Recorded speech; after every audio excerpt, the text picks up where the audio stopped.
It's a welfare check, domestic violence. When Deputy Smith, 25 years of age and 5 years of service for the Sheriff's Office, and Deputy Edward Walker, age 28 with 3.5 years at the Sheriff's Office, arrived on the scene, the offender walked to the garage and then became, the deputy briefly lost sight of him. When the offender reappeared, he engaged him with a gunfire. The deputy sought cover behind their vehicles. We believe that during this time, Deputy Smith and Deputy Walker was struck by gunfire. To give you an example of how many rounds he fired, it was in our opinion, and TBI's working the scene, but it was probably between 150 and 300 rounds shot at the deputies.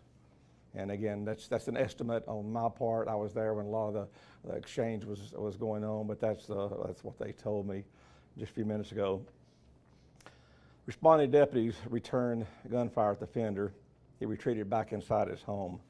And we had information also that he had weapons at every area of the house and the window sills and beside the doors, that he was ready for a battle, and that's what he came to us with. Additional units as well as multiple law enforcement agencies from the area responded to assist. Deputies were able to rescue Deputy Smith and Deputy Walker while taking gunfire from the suspect. The two injured deputies were transferred to UT Medical Center, where they are currently listed in stable condition. One of the deputies are going to get out tonight, most likely. The other one is going to stay overnight for observation. One of the wounds hit a bone in his knee, and he may require surgery, but that'll be determined tomorrow. The suspect, Ronald Reed Millsaps, age 59, was taken into custody around 5:10 p.m. Millsaps has never been arrested by the Blount County Sheriff's Office prior to this incident. As of now, Millsaps is in the Blount County Correctional Facility. As we do things here, we'll probably move to another facility at another sheriff's office in our region. An elderly female was inside, and the residence was not injured. She was transferred to the area hospital for observation. She was bedridden, and a relative of his. Deputies have responded to the residents on 3 different incidents this past year. And before I get into questions or anything, I'll make a couple comments. I forgot the people who were behind me. I call Chief David Carswell, Mayor Mitchell, Blount County Mayor, Chief Tony Crisp, and on my right, Maryville Police Department, and Sheriff Tom Spangler to his right. But to give you an example or talk about how many people came to assist us, the surrounding law enforcement agencies: the Maryville Police Department, Alcoa Police Department, Blount County Fire Department, Knoxville Police Department, Knox County Sheriff's Office, Tennessee Wildlife Resource Agency, Loudoun County Sheriff's Office, Highway Patrol, Tennessee Bureau of Investigation, United States Marshal Service, ATF, AMR Ambulance Service, Sevier County Sheriff's Office, Lenoir City Police Department, U.S. Homeland Security, and Tennessee Homeland Security. And the TBI is investigating this incident. And I'm going to talk for open questions. In 4 months, I've had 4 deputies shot, and one of those died. And I don't know what's going on in society, but it's troubling. It's very emotional, as you saw last time, and this, by the grace of God, these deputies are still alive. And to take on that kind of gunfire with that kind of high-powered weapon and survive is again, the grace of God. And I went to see him before I talked to him with the media. I've been up at the hospital and saw them and their family, and made sure they were all right.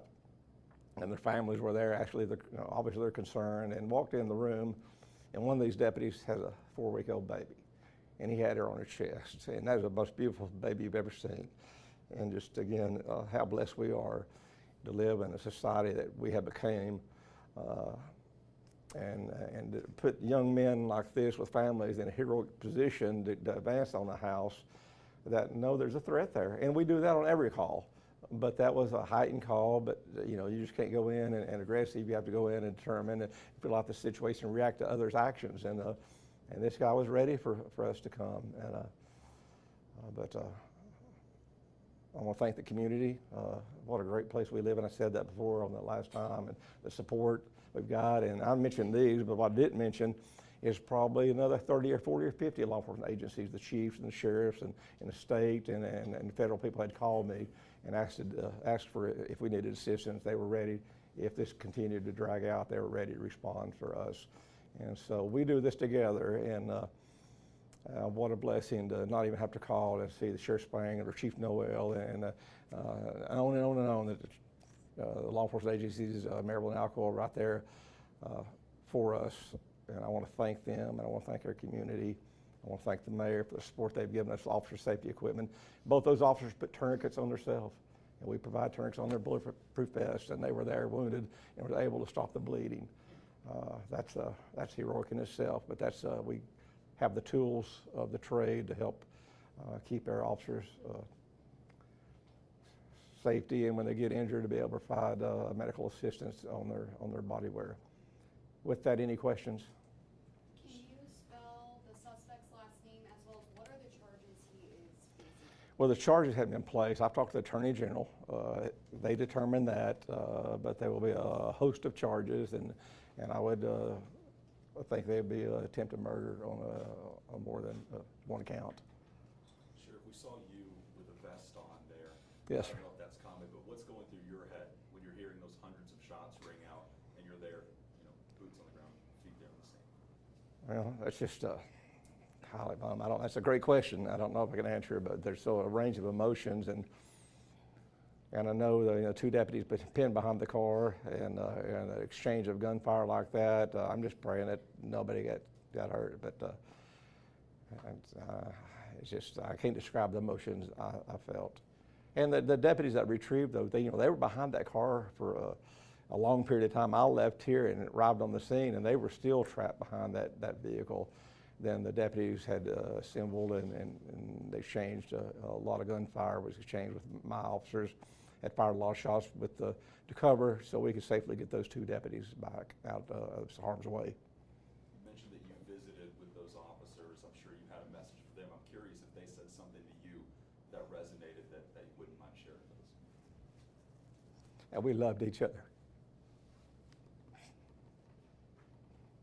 Again, this is amazing, 34 years and not have a deputy shot, in 4 months have this happen.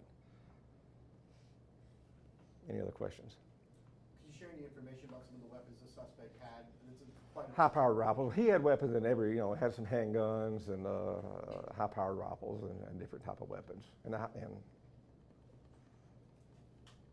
was the relationship between the suspect and the elderly woman found dead? My understanding, they were relatives. She was an older relative that that household was caring for. Could you give any information about the 911 call? How did Blount County Sheriff's Office end up responding to this? Oh, we got a call that, again, domestic/welfare check. I think alcohol was involved, and they were concerned about the lady that was there, and they just wanted the sheriff's office to go by and check her welfare, make sure she was all right. What does it mean to hear that, to see community members looking out for each other in that way? Do what? To see community members looking out for each other in that way. Yes, you can say that, and it could be a number of things, but somebody called us, yes.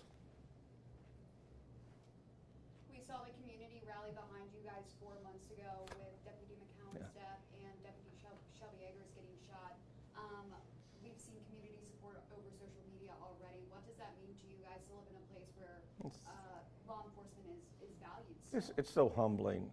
Again, we see nationwide the sentiment in a lot of the larger cities, but here in East Tennessee and the state of Tennessee, it gives us the strength to do our job. It gives us the desire to do our job. What a great community. I've said that over and over, and I will continue to say that, and what a blessing that they've allowed me to be the sheriff here for this many years. Can you share any information about the prior incidents with Mr. Millsaps? What they were called for, what the time frames of those? We've been at the house, but no, I'd rather not get into that and make sure. I'm not sure. We hadn't had time to make sure it's accuracy of it. I don't want to say anything that's not accurate. Any other questions? Well, thank you all so much. Appreciate you.